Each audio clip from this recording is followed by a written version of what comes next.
Hello again, YouTube. It's Patterson here, hitting you up again. So today, like I said, my first couple of videos, we're just going to be touching on some subjects. I'm not going to get super detailed. I'm going to leave those for the later videos that I'll be doing. So let's hop right into it. So we're going to talk about some investment retirement accounts. We're going to talk about the IRA, the Roth IRA, the TSP for my military people, and the 401k. Let's start off with the TSP. So the TSP is your contribution to the retirement account for the military, so to speak. And I think government employees as well, they could contribute to TSP. So the TSP stands for Thrift Savings Plan. So I say set aside, first of all, if you could, set aside 3% of your paycheck. So 3% of your paycheck every 2 weeks goes into your TSP. You also get a match. Don't forget about the match. This is why retirement accounts are so cool, because your employer, in this case it would be the military, would give you a match. And the military match, if I'm not mistaken, is 5%. So you put 3% and the military is giving you a 5% match on your paycheck. So I always say give up to the match amount. So for me personally, when I do a contribution to my retirement accounts, my 401k or my TSP, I also put I was putting 50% of my reserve paycheck into my TSP. So I would still get that match on top of that. Employers, for example, my current employer, I think they only give me a 3% match. So nobody cares. Still money, still free money. I gotta throw that out there. Still free money. $20, $50, whatever it is, still free money. So I say always contribute to whatever your contribution match is. So if they're giving you 5%, contribute your amount that's equal to them. So you're essentially doubling your contribution into your account. So the TSP is actually a great program. Now, the negative things that I hear about it, which are actually myths that I hear, you contribute to your 401k, you put money into your TSP, you pay until say you're 59, 60 years old, and all hell breaks loose, and people go crazy and pull their hair out because they think they're losing money. That is not true. So there are different ways that you can utilize your 401k and your TSP accounts. So you contributed all this money, and let's say you contributed for the last, 6-7 years. And you've been contributing all this money, and this money is just sitting in your account, making money. It's just not sitting, it's sitting there making money because they're also investing that money. So you also have to remember that. Same thing with the Roth and the IRA. So when you put that money in there, the money is supposed to be invested. The difference with it is that, remember, it's pre-taxed money.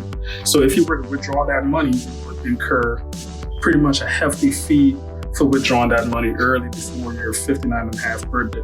59th birthday or 60th birthday. 59 and a half is when you're eligible. So let's just leave the 59 and a half. So hopping right back into it. So most people think that when you deposit that money, you can't touch it until you're 59 and a half years old. If not, you pay God knows how much in fees. Wrong. There are reasons and there are cases where you could withdraw that money. I shouldn't say withdraw, but borrow against that money. For example, down payment for a new home. Now, don't think you're going to borrow money to do renovations. No, there are stipulations as to how that money could be utilized. So they're going to give you a loan under your money, which is significantly cheaper, I must add, than if you were to get a loan from a bank or not a private institution. For example, I took a loan against my 401k for a down payment on one of my homes, and I want to say the payback was only,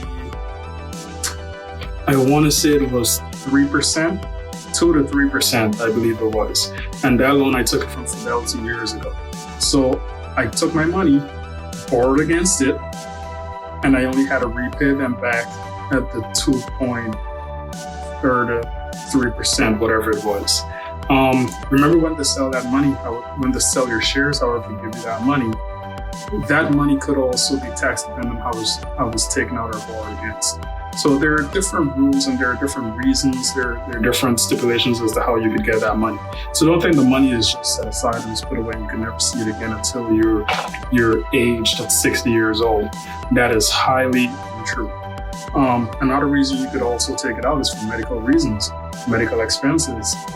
Another reason apart from the down payment for a home or for medical reasons would be financial hardship. That is another big one. If you're in financial hardship, back in 2014, I just switched jobs. I had switched civilian jobs. And let's just say I was living above my means when I switched. Not necessarily, let's rephrase that, let's backtrack. I wasn't really living above my means. I was making a certain amount of money and my lifestyle was within my means, but my lifestyle was living at however much I was making. So let's say I was making about $60,000 a year, my lifestyle, I was living under $50,000 a year could support my lifestyle.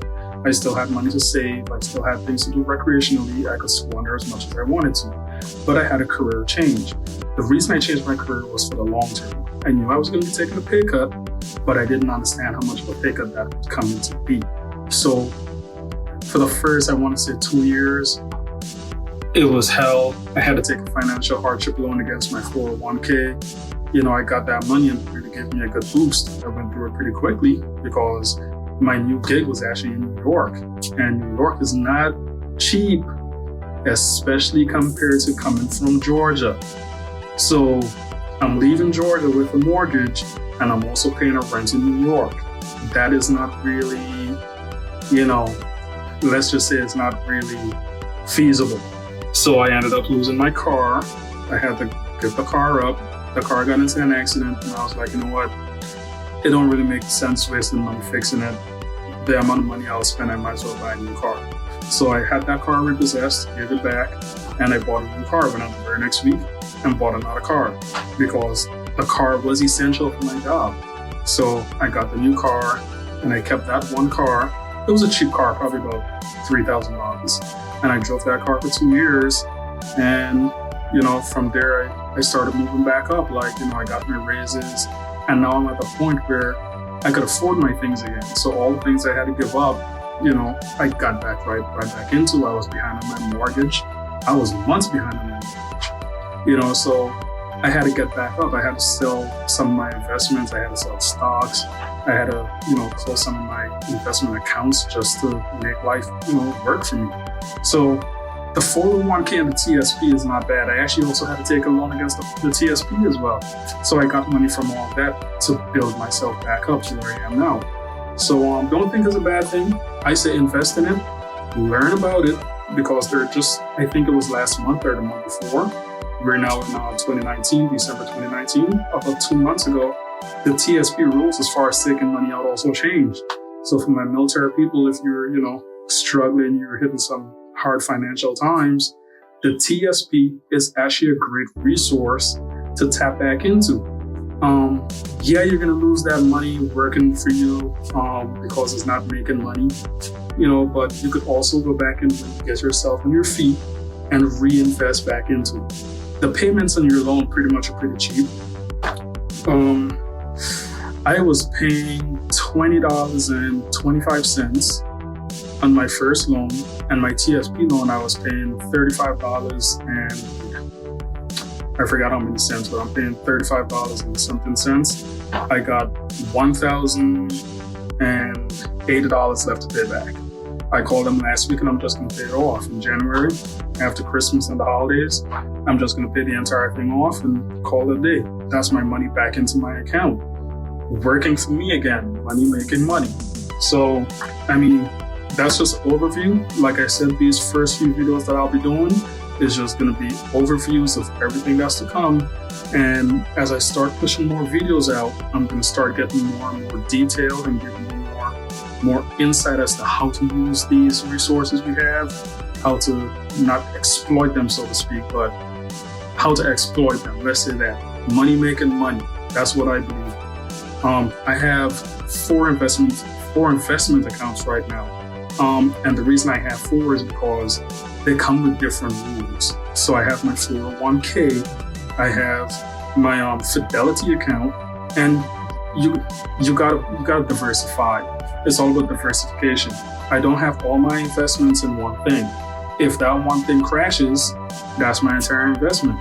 So if I have diversification, I have one to back the other one up. So there are different things that we're going to learn over this process as I start pushing more videos out to you guys, especially for my military people.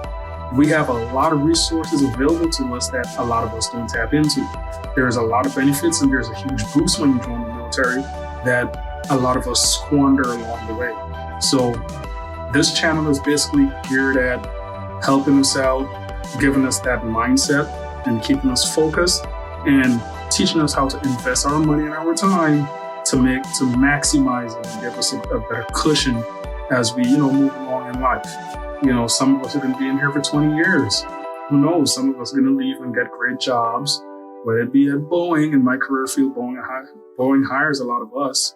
So, and that's pretty good money. Boeing is not a janitor. Supposedly, I heard a janitor at Boeing makes $12 an hour. Compared to other janitors, that's actually pretty decent. So we're going to start delving into these topics a little more, and we're going to start going into things like dividends, dividend investing versus growth investing. Should you invest in stocks, or should you invest in ETFs or mutual funds? How does bonds work? Should you do a CD? So we're going to start looking at different things like that. Also, for the next few months for you guys, especially the ones that haven't left for basic training as yet, look into Navy Federal, look into Penn Fed, look into USAA. These are going to be the banks and institutions that are going to really be supporting you when you come out and become operational. For example, when I was going through my financial hardship, who were the banks that you think helped me out? Even the credit union for my current job, I couldn't depend on them for anything. I had Navy Federal go back. I never forgot. I made a call one time and I told the guy, I'm here in New York. I literally got no money. I changed my jobs, and I'm literally here just chilling in my car because I really can't get home. I got no gas to get home. That's how bad I was. He went back over the past, I forgot how long he went. He probably went into the year previously. And I want to say he went into the previous year, and he racked up all my NSF charges and refunded them all back.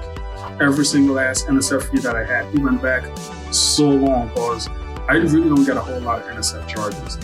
He went back and he looked from when I quit my previous job to when I wasn't working because I was in training to when I got out and moved to New York. He went through the whole speed, give me a refund and everything.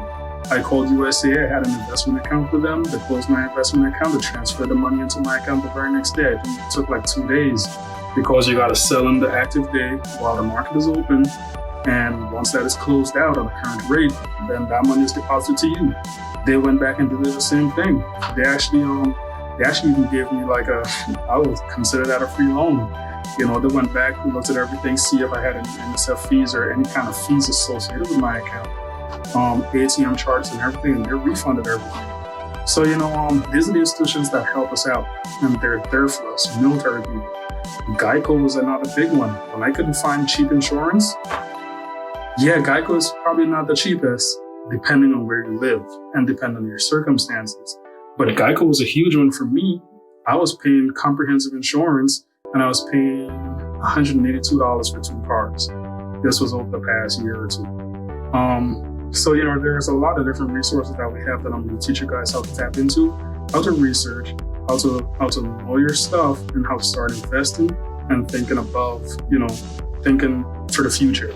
You left basic training, you're in tech school, you just became operational, you're a young airman, soldier, sailor, coastie, and we got to start thinking about these things because the money is not always going to be there. We don't know what's going to happen in the military tomorrow. They could start, giving everybody pink slips, so you got to set yourself up, and we're going to start doing that stuff on this channel.